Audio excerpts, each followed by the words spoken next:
Welcome to another episode of Why Would You Tell Me That? I've worn a shirt that's too small for me, and I've just realised. I don't think it's too small. I think it probably is. Very the good. If a button comes off and just pings you directly in the eye, like some sort of. You are in the shape of a man for whom a button would never fly off. I'm in a shape of a man. I'm not in the shape. I think Pythagoras would look at me and go, there's nothing I can do with that. I think it was Homer Simpson who said, round is a shape. Yeah, blah, blah, blah, blah, blah, blah, blah. Neil, I won't have it, Neil Delamere. You're in fine fettle. How are you? I'm good. It's the second time I've seen you today. Yes, we did a radio show this morning. Yeah, you were in a pair of shorts and in a daze. Yeah, because it was very early. It wasn't even that early, but I'm now watching The West Wing until 4 o'clock in the morning. And it is quaint. It is a folk tale compared to what is going on in the US at the moment.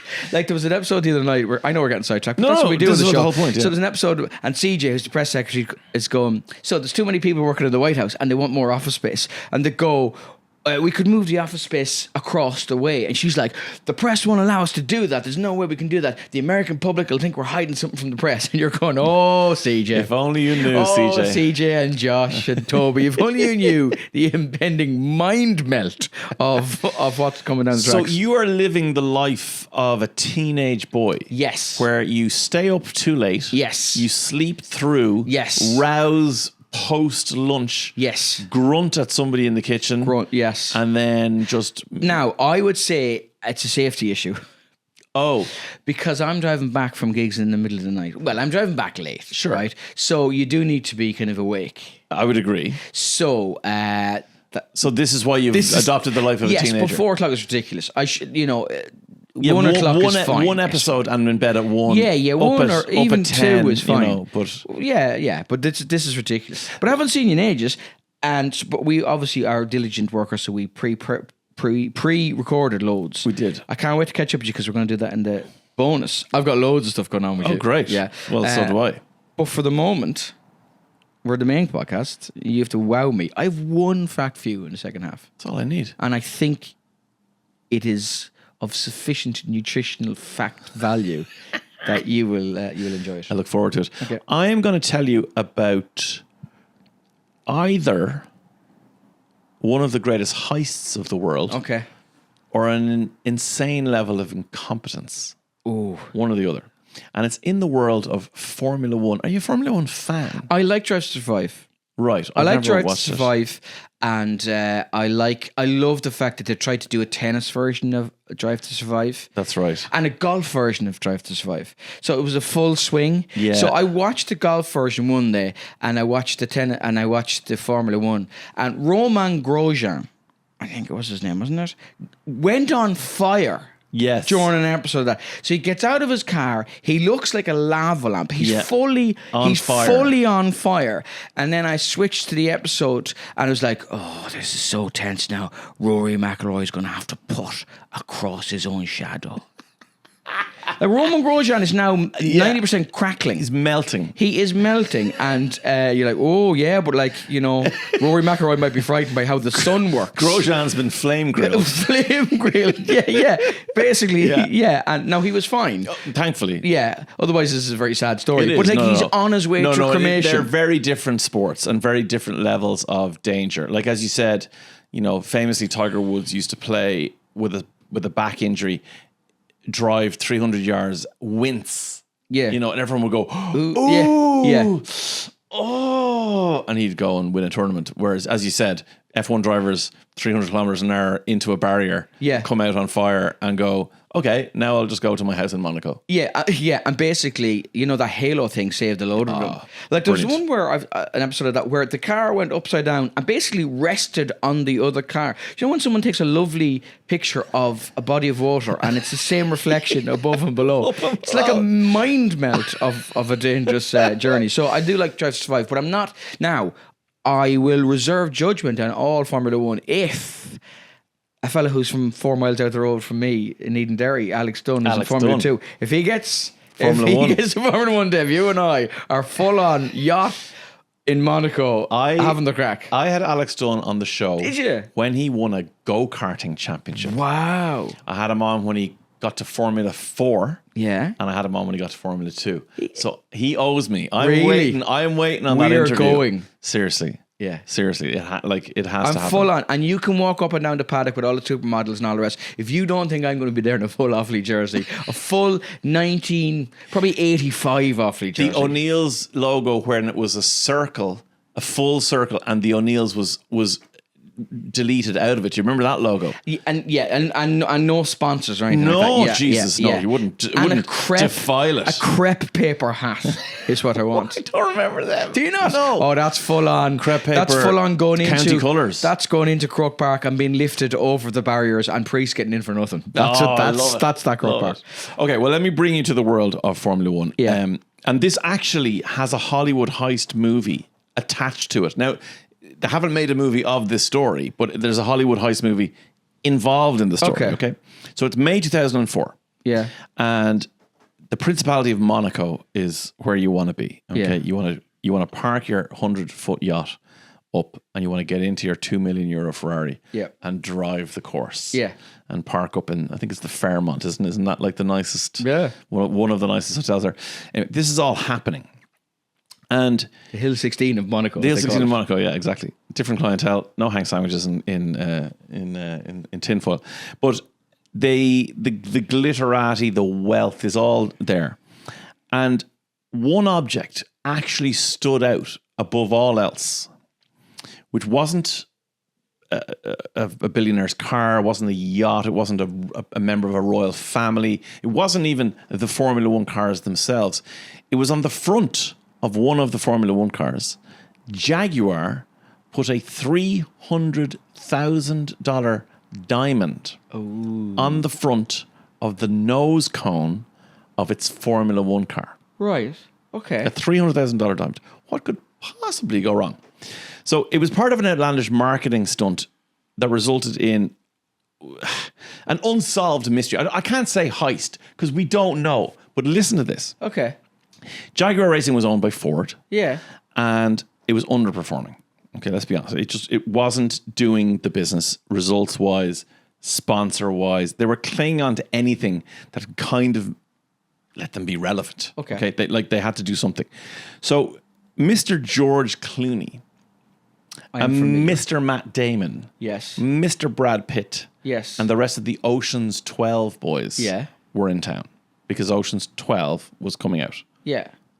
And they decided that what would be a really good way to promote the movie, which is about a heist. Now, weirdly, it's not about a diamond heist, that movie. It's about a Fabergé egg. But I guess it's still about high-end jewelry, luxury materials being stolen. So what they decided to do, the marketing execs at Jaguar and the film's production company, Warner Brothers, they got together and they said, we have an idea. Why don't we lean into the heist element of the movie promotion and tie in Jaguar and Ocean's 12, which is the hottest ticket after because Ocean's 11 was such a success, tie it in together and put a $300,000 diamond on the front of a Jaguar Formula One car. Right. And Warner Brothers went, yeah. Okay. And George Clooney went, cool. And then Jaguar went, we better get ourselves some diamonds. So they went to a diamond trader called Steinmetz, who gave them two 1.4 carat white diamonds. For Mark Webber was one of the racers. Oh yeah, the Australian guy. Yeah. And Christian Klein. Okay. I'm not sure, but he was the other driver. $300,000 each. The diamonds were both 1.4 carats. When adjusted for inflation, now it was 2004, so 20 odd years ago. That would basically be $1 million sitting on the front of a Jaguar Formula One car.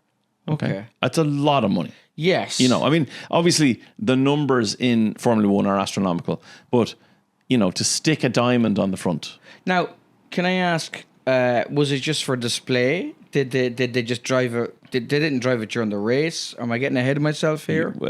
Yeah, but I mean, these are valid questions. Okay. These are very valid questions. How does it affect the aerodynamics and the downforce? This is one of the first things. I thought nowadays it wouldn't happen. No. Not because they're more concerned about insurance or diamond. It's simply because the weight of 1.4 carats would unless they could carve out a space into which they could put the diamond and have some kind of carbon fiber aerodynamic mirror Unless window. the full car is made out of diamonds, which is the next thing. It might be a bit heavy, but The even Elton that, John team. yeah, The Elton John Liberace Formula One team. sponsored by Watford Football Club. So Clooney, Brad Pitt, Matt Damon, they're all on hand to promote the stunt. There's one oversight in this whole thing. Because, I mean, these are big companies. Jaguar, owned by Ford, Formula One, Warner Brothers. They're not clowns.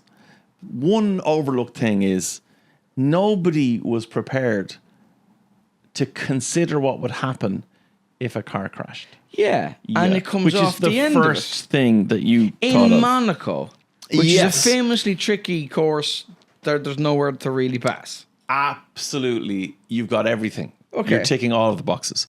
So 2004 Monaco Grand Prix was only Clean's 6th F1 race. Right. Not his 6th championship, his 6th race. And there's an uninsured, let me put that word out there. Oh, no. An uninsured diamond placed on one of the most fragile parts of an F1 car. Yeah. Being driven around by a rookie on a street track, as you rightly say, that is known for claiming front ends every race, because you cannot pick a more difficult track Yeah. for the front of your car than Monaco. So on the first lap, as they go around, Clean hits a barrier at the Lowe's hairpin, Yeah. a very famous hairpin in Monaco, lightly damages the front end of the car. He emerged from the crash unscathed, not on fire like Grosjean. He's doing fine. And he retired from the race. But the diamond was gone. No. And has never been seen since. Really? It has never been seen since. Now, Nav Sidhu is the spokesperson for the team at the time. And he was heavily involved in the Ocean's 12 sponsorship thing. He said, at that point, I probably should have been worried about the car, Yeah. the driver. Yeah. But all I was thinking of was the diamond. There was no trace of the diamond when the car was returned to the garage, because the car has to wait 2 hours for the race to be finished, to be put on a truck and driven back to the pits, because the race is going on. You can't put a truck out there. You can't. Yeah. The car is, there's flags and there's like cones and there's things telling drivers. Yeah. At Lowe's hairpin, there's the car. We've moved it off to the side a bit. Yeah, but yeah. So you can move it to the side, but if it's not blocking anything, no, you leave it. You leave it and you just get the race raced. Right. So that sits there. Probably not quite the same level of cameras that we have now. This is why I do this podcast. You're See, ticking all the boxes. Because I want to be a thief. This You is, I'm do. already going, how, okay, right. But listen, you mentioned Drive to Survive. Think about the number of cameras even involved in that. Yeah. That's before you Yeah, get yeah, onto yeah, the sports coverage of this, Yeah. right? So Yeah. cameras in the car, cameras in the helmets, cameras there's cameras everywhere. Yeah. 2004, not the case. Yeah. Not the case at all. And and not as many smartphone cameras. All of that, exactly. You would have those long lensed things, and you have people with digital cameras snapping Yeah, a couple of yeah, but yeah. no, not everyone recording 4K video on their handheld Right, yeah. devices. So without any footage of the crash itself, Yes. there are multiple theories as to what happened. This story, They've taken like the hold. diamond, has many facets. It does okay. indeed. So had the diamond become lodged in the barrier that the car struck, Yeah. so that then when they pull the car free, the diamond simply fell on the ground. Yeah. The car was moved, as you said, to a safe place where the race could continue. Forgotten about. This Lowe's hairpin is close to the sea. Had it hit the hairpin barrier and flown Yeah. into the sea, Yeah. that's an option. There are others who suggested that Is there a bin man from Monaco going round with just 1, 2, just giant going 1.4 carat diamond. Yeah. No, but By the way, 1.4 sounds quite small to me. I don't know anything about diamonds, but is that not small? Are we it's sure the it's guts. 1.4? it's the guts. It's 300 grand at the time. It's the guts of $1 million Okay, now. okay. So forget the carat. Maybe. Okay. No, I'm I'm trying to remember what I bought in an engagement ring and all the I'd rest. say you spent $1 million in the I engagement did, ring. yeah. No bother. Yeah. More likely I got her something from the front bonnet of a car. She's walking around with the Jag thing there, The or Jaguar. 4 rings from an Audi. That's what she's wearing. People think it's a knuckle duster. It's not. It's Only not. sometimes it is when I do something wrong.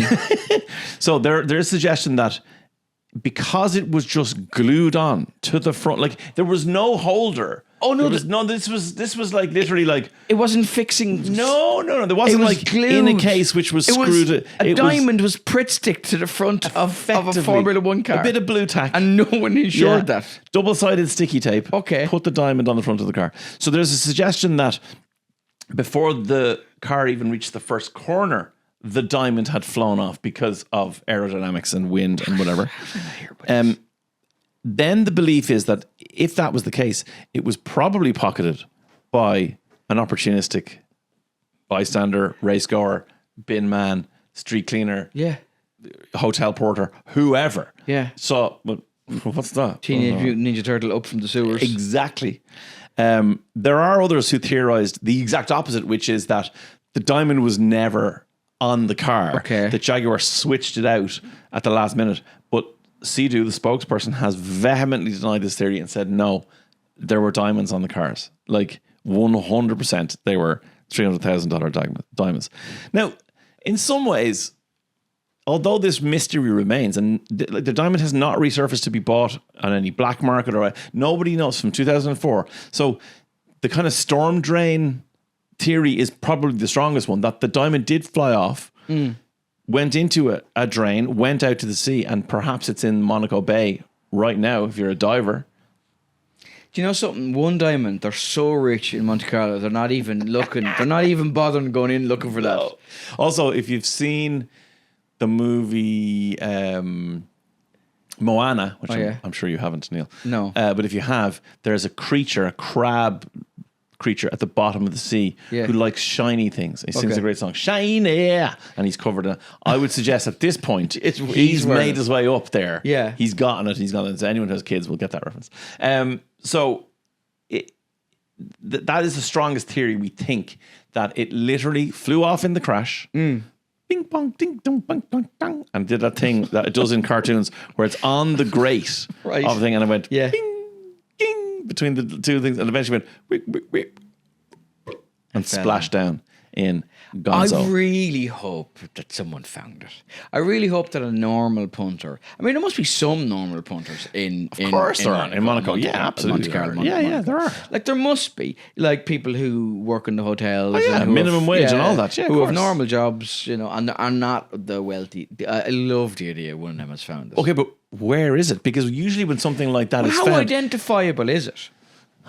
I would imagine that the right people looking for it would come across a diamond that... Where would you go if you found it? Capel Street, pawn shop. Cash for gold. Cash for diamonds. Just put it on eBay. Would you? Yes. Diamond seller 1 at ebay.co.uk. See what happens. Like, Mr. Ko-E-Noor 64. Reviews, none. It's my first sale. Is a $300,000 diamond. But here's the thing. It actually worked out for Jaguar, as insane as all this is. Yeah. Because the publicity they got from it made international news for weeks after this, the disappearing diamond. It was Jaguar's last year in F1, and they were bought by Red Bull. Oh. So the Red Bull team now, which is one of the biggest Formula One teams, is and Max based and on the rest, the remnants of that diamond-based Formula One team, the Jaguar one. So at this point, what are we? We're 22 years on. Like, to think about the boardroom meetings that must have gone on to approve. As like I said, this is Jaguar owned by Ford. This is Formula One. Yeah. This is Warner Brothers, and they all went, "Yeah, this is great." Super glue, but a massive diamond to the front of a Formula One car that pretty much will crash. I wonder how much though, like the wing of the car is. Like, sorry, nowadays, look, 2004, I would imagine things were still expensive, but I don't think they were in the region of where they are now. I think putting 300 grand visible, like you don't need for anything. Well, that's it. And you could look at a Formula One car now, and they could tell you that the carbon fiber rear splitter is $8 million. Just look at it. Whereas this is a visible, showy, glitzy diamond photographed with Ben Affleck and Matt Damon and Brad Pitt, not Ben Affleck, George Clooney, Matt Damon, and if they hadn't lost it in that, do you think that they would have gone then and just gone on for another if that had gone well, you think they would have gone, okay, well, that's been a massive success. What else can we glue to the Like, can front? we put a diamond in the front of a GAA ball? Can we super glue a ruby to a schlitter? Can we Although you immediately cross sports to 2 amateur sports. but see, it would stand out in amateur It sports. would stand in amateur Can we sports, can we David Beckham's boots would have been, I would have gone next. can you we know what blue tack a pearl to a table tennis bat? Can we I mean? To a handball. Can we make a big enough pearl? Can we just make it the ping pong ball? Could you know the handball alley? Yeah. Could you Swarovski the entire interior of the hand? I mean, it would burst the ball, I would say. Can you vajazzle GAA? That's exactly the question. Vagazzle. Can you vagazzle? That's good. Wow. Now, I must say, Stephen O'Brien Yes. is the man who sent me this story for the podcast. He's a listener. Oh, I thought, was he not a football player as well? No. Stephen O'Brien, good man. Stephen sent me that. He said, I think this should be your next episode of your podcast. It's absolutely class. And I couldn't believe I hadn't heard it before. I did my research and he's absolutely spot on. So thank you, Stephen O'Brien. Okay, because I'm looking up, because I have to say a little sorry to a listener in the second half of the show. Okay, we'll get to that in And a second. then we're going to get into what happens after you're dead. Oh, wow. Okay.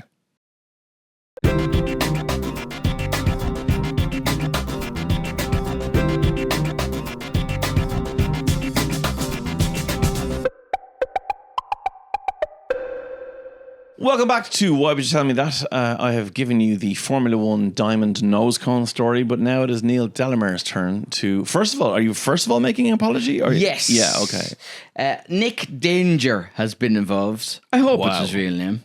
And he says, I've been catching up on some old episodes of your podcast. Grand stuff as always. I think he must be... He's not... I don't think he's Irish.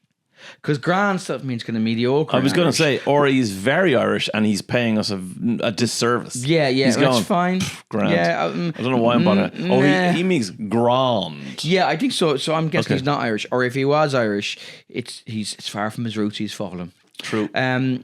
He's lovely. And he says, I caught mention of a Doc Ellis episode. I dug a bit deeper and found season 10's premiere episode, Welcome to Bookland. Imagine my disappointment when Poker Face was credited with tipping Neil to the magical story of Doc Ellis.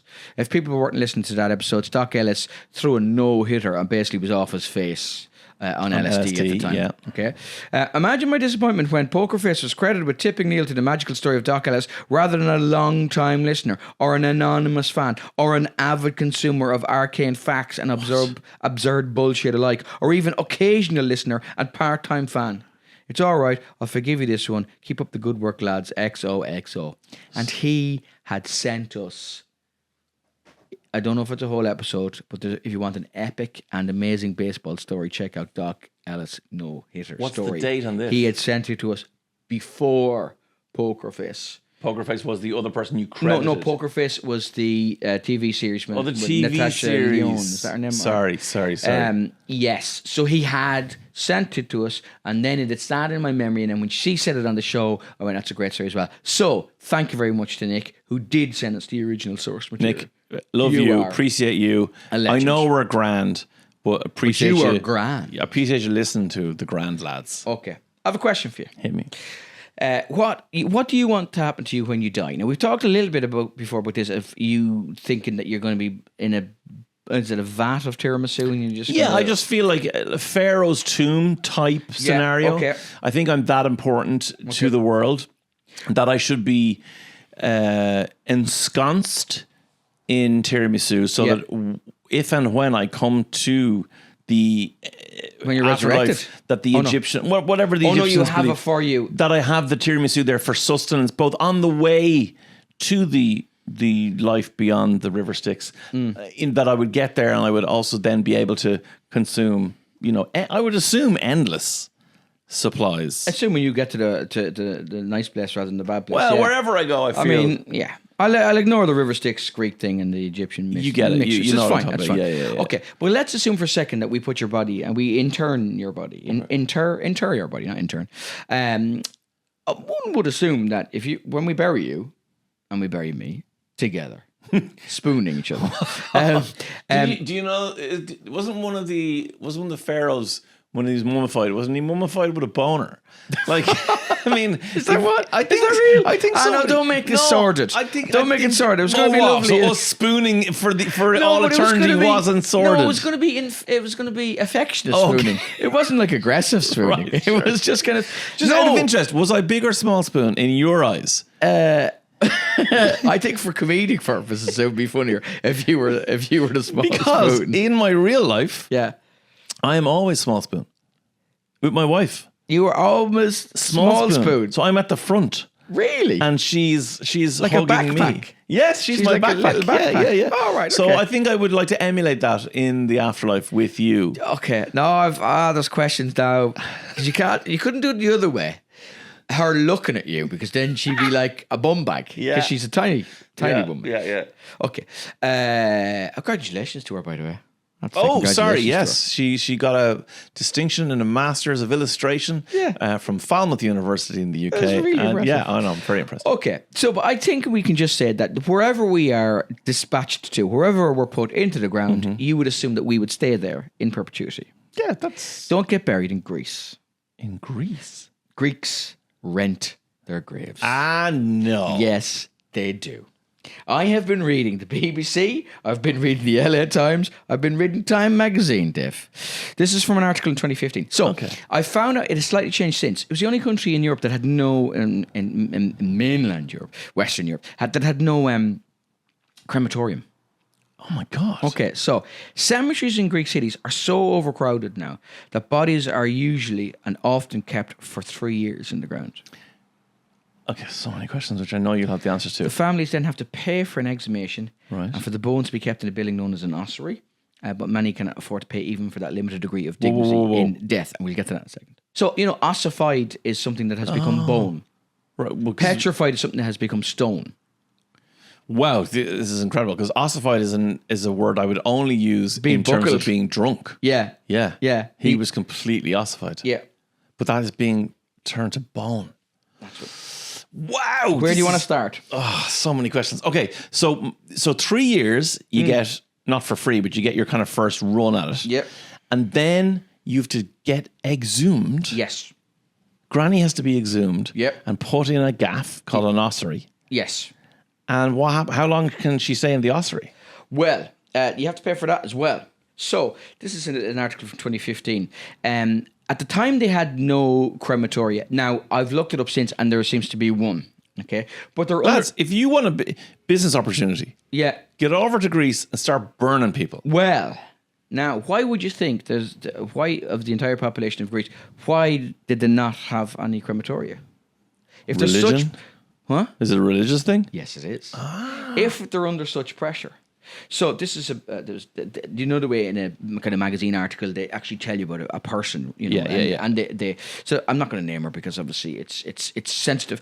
She's standing beside her dad's grave in Thessaloniki, the main cemetery. That's the second city after Athens, and she's watched her dad has to be exhumed. This happens all the time. It's grandparents. Some people actually quite like it, by the way, because it's another occasion To remember them and so I've read about celebrate people them right. who are quite religious and who believe in the afterlife, and they all get together, and it's another funeral in some ways. And if you believe in the resurrection and all that sort of stuff, you could kind of see it as a positive. Most people, from what I've seen in these articles, not too keen necessarily. right. So he was buried 7 years ago. So that would have been 2008. This article is from 2015. But his kids can't pay for the grave any longer. We paid for an extra 4 years to keep him there, but we can't afford it anymore. Jeepers. So Greece's population in the urban centres, particularly in Athens at the second city, Thessaloniki, it's probably terrible pronunciation. I think it's Given my Thessaloniki, record, but you're so close. more than half the country's population are now concentrated in those two cities. Okay. So it's overcrowding on every level, and obviously graveyards, premium. You can build a lot of apartments on graveyards. well, it's just that no, because the graveyards aren't. Sorry, I mean, no, if you have virgin land that you could turn into a graveyard Yes. or apartments, Yes. you're going to make a lot more money out of the apartments. Yes, but if you've been to Ireland, they're a similar size. this double-fronted grave. This dual aspect hole in the ground. With a heat pump. Well, very good BER. Very Brilliant. good BER. Yeah. Mainly because there's no windows. So that's why graves are usually rented on a 3-year lease with an escalating price levy for any additional years. And they seem to, after the 3 years, massively go up because they act it specifically as a deterrent. As a deterrent. Sorry. They don't want people to keep them. Yeah. Okay, so then you may not know the answer to this, but like, is it cheaper then to be in the ossuary? Yes. Okay. So I'm going to go through the numbers with you because I knew you'd ask me for the numbers. Of course I would. Okay. Now, let's give you some more colour first. Petros Bakirtis. You don't know if that's right or not. No, you just need to be confident. Yeah, I know. You can say anything. You think I haven't tried this for about a week say, before you Mr. came in? Petros, and I'd be like, oh, no, cool. Petros. I'm going to call him from his first name Okay. from now on. But he was one of the cemetery's grave diggers that this story is set in, and he currently averages 15 exhumations a week. Now, in fairness to him, he starts off with a mechanical digger, and then Petros jumps into the hole and finishes by hand with a spade, which is a bit more kind of respectful in lots of ways. Yeah. He's not full on Burke and hair in it. No. And but like in this scenario, 3 years, who knows what you will be like after 3 years? So you could get someone out and basically, and in this case, they basically the body had decomposed properly, and the suit jacket was shaken for all the bones and stuff to fall out. Okay. And then they're piled up on a white sheet, and their clothes are gotten rid of, and then they are kind of washed and respectfully interned in the ossuary. Right. But that's not always the case. Sometimes the bodies are not fully decomposed, and they're visibly a human. At least a quarter of bodies exhumed after 3 years have not fully decomposed. Oh, this is not good. Yeah. Particularly if you have any sort of drugs in your system or anything that is chemicals in your system designed to, make you look good for the funeral. Sure, right. Okay. So, proportion of population identifying as Greek Orthodox in Greece, 98%. Wow. Now, again, might be marginally down from that in 10 or 11 years, but not hugely. Yeah. Graves rented for 3 years. Some permanent plots, 100 grand. For a permanent plot. On a one-off payment, I presume, but 100 grand. Cremation was legalized in 2006. Right. Legislation was amended in 2014. Okay. So, now, most other countries have changed basically how people are buried in well, I suppose everybody would have been buried in the 1900s. Of course, yeah. Most other countries have changed those practices. More than 75% of people in the UK and Denmark go for cremation. Yeah, I'm on for being as little hassle as possible. Yeah. That's what I'm on for. Okay. Send me and my tiramisu off into the fires. So the church... I mean, depending on the alcohol level, it would look spectacular. I reckon you burn blue. Yeah, you know the way that you do that at Christmas time when you put the whiskey on the pudding and you light it up in it? That's what I want. Yeah, you're full on a round of Sabuka in Quinns in 1997. That's what you were. Yeah. So the church. Now, I was reading a couple of things in a couple of places. It's not necessarily doctrine, but it's certainly tradition in the Greek Orthodox Church, as far as I can see. Right now, this is what I came across from the people who were trying to bring in crematoria at the time. Yeah, it would be cheaper option for people to pay for a grave for 3 years. It would be a cheaper option for people to be cremated than to pay for a grave. Yeah. To pay for a grave for 3 years is around 2.5 grand or 3 grand. Cremation will be half that. Right. Again, so this is from 2015. The LA Times, this is from even further back before that, 1999. They wanted people to go for the Vatican, which favours the Christian tradition of burial, but stopped opposing cremation in 1963. So right. The Vatican wants you to go. Want you to be buried, but they're fine with it. Yeah, exactly. So sometimes relatives go and visit the bones, occasionally removing them from the box. You have a little box there, and you pay your respects, or a priest comes along and I can't imagine, like the ashes are difficult enough to kind of comprehend. You know, like we have our poor dog Lorna's ashes, we have my dad's ashes. We poured some of my dad's ashes into the sea. A lot of them blew back in our faces. You know, these things happen, right? Like, I can't imagine picking up Granny's femur and going, do you remember where she used to stand on this? Well, I've driven by your house late at night, and I've seen you in Elizabethan ruff holding a skull of one of your relatives and doing the full Hamlet, alas, poor Yorick, I knew him well, monologue. Is it Rosencrantz or Guildenstern or the Gravedigger? I can't remember. No, I'm definitely doing one of them regularly. Yeah, I just don't know. I just don't see the reverence around the bones. Okay, yeah.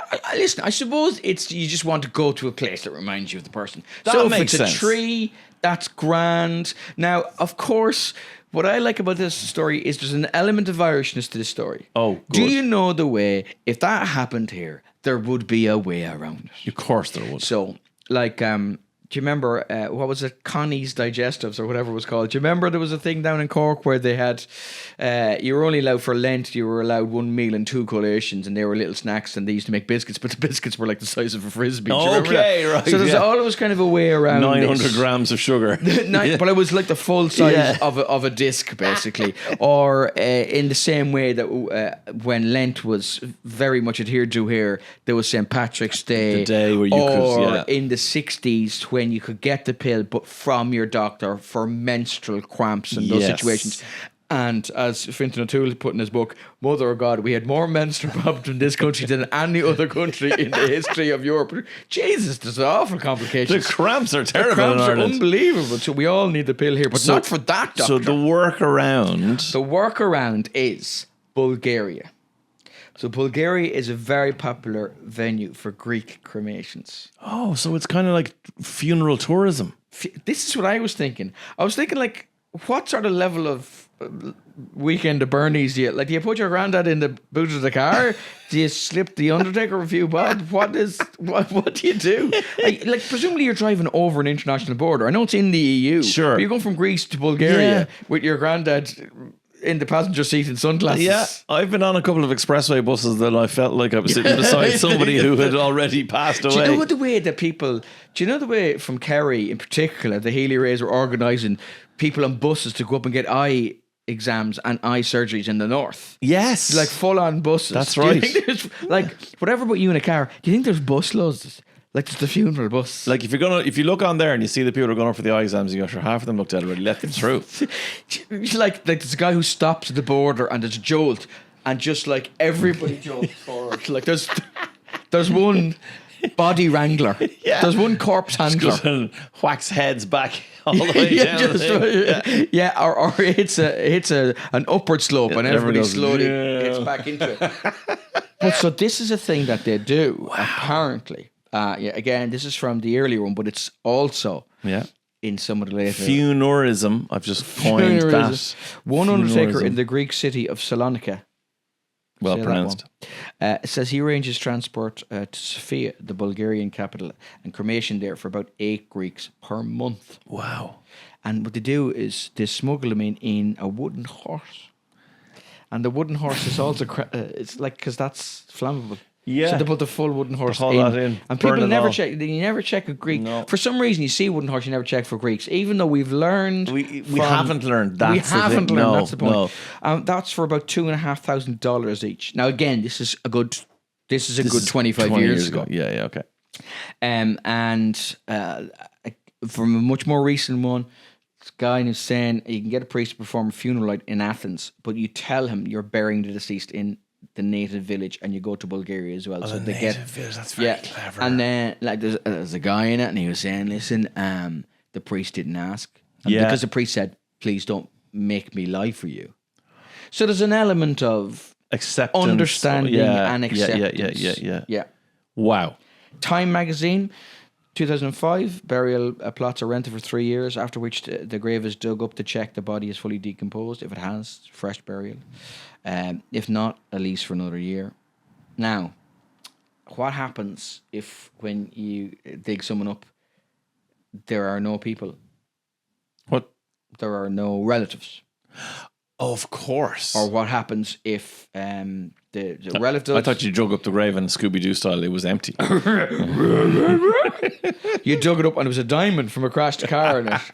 Okay, so there's no more family, or at least no one interested. Now remember how tight for cash Greece was as an economy? I do. No more than we were there. Yeah, we were the same ourselves in Greece. And we were lumped in with the pig countries. Remember pigs? Portugal, Ireland, Greece, and Spain. Yeah. So what happens if relatives don't show up for an exhumation or stop paying rent at the ossuary? Right. Bones thrown into something called, and this is the digestive pit. A vast underground grave that's just a pauper's grave for... It's just bones in on top of bones. Yeah, multiple people, yeah. No For ceremony. some people, that is like... You know, some people are arachnophobes. They can't stand spiders, or like that is their absolute fear would be to be just surrounded by. There's scenes in fantasy movies where, isn't there one of The Hobbit, I think, where they kind of cut a door down or something, and it's just skulls and bones just come flooding out and drown people effectively in bones. It's like catacomb stuff. You go to Rome or Paris, and there's the memento mori, all that stuff. A crane a kill it. Did you ever do that in school? No. It's bodies in a graveyard chatting to each other.